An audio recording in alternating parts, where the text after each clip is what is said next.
फडणवीस मागे लागल्यामुळे भाजपात आलो असा दावा केंद्रीय मंत्री नारायण राणे यांनी एका मेळाव्यादरम्यान केलाय आणि याच वक्तव्यावर आमदार वैभव नाईकांनी देखील टीका केली आहे। ज्या फडणवीसांनी शिवसेनेत आणलं त्याच फडणवीसांनी रस्त्यावर फिरायला लावल्याचा टोला त्यांनी या क्षणी लगावलाय।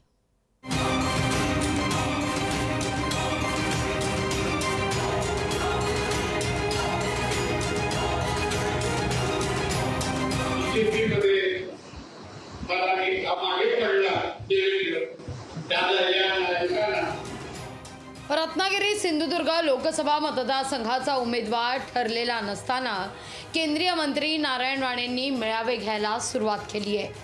सिंधुदुर्गच्या एका मेळाव्यात नारायण राणेंनी त्यांच्या भाजप प्रवेशाबाबतचा किस्सा सांगितलाय। फडणवीस मागे लागले म्हणून भाजपमध्ये आल्याचं नारायण राणे म्हणाले।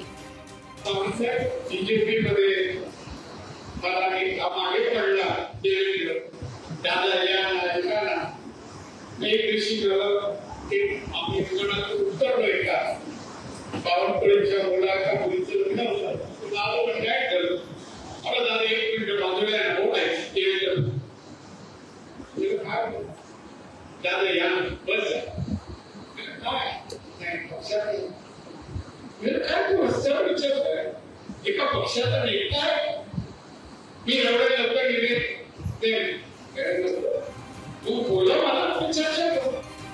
नारायण राणेंच्या या दाव्यावर शिवसेना उद्धव बाळासाहेब ठाकरे पक्षाचे आमदार वैभव नाईकांनी टीका केली आहे। ज्या फडणवीसांनी शिवसेनेत आणलं त्याच फडणवीसांनी रस्त्यावर फिरायला लावल्याचा टोला वैभव नाईकांनी लगावलाय। रस्त्यावर त्यांना प्रवेशाचं विनंती केली होती, परंतु याच फडणवीसांनी राणेंना मात्र रस्त्यावर आणलेलं आहे। नारायण राणेंना उमेदवारी करता दारोदार फिरावं लागत असल्याचंही वैभव नाईक म्हणाले।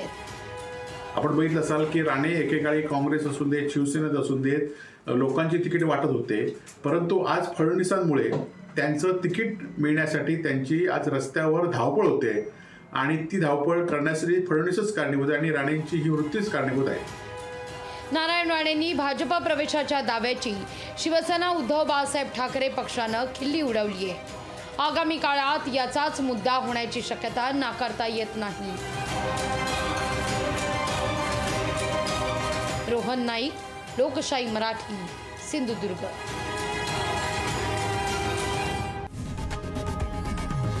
लोकशाही मराठी ऐका, पहा, जागरूक रहा।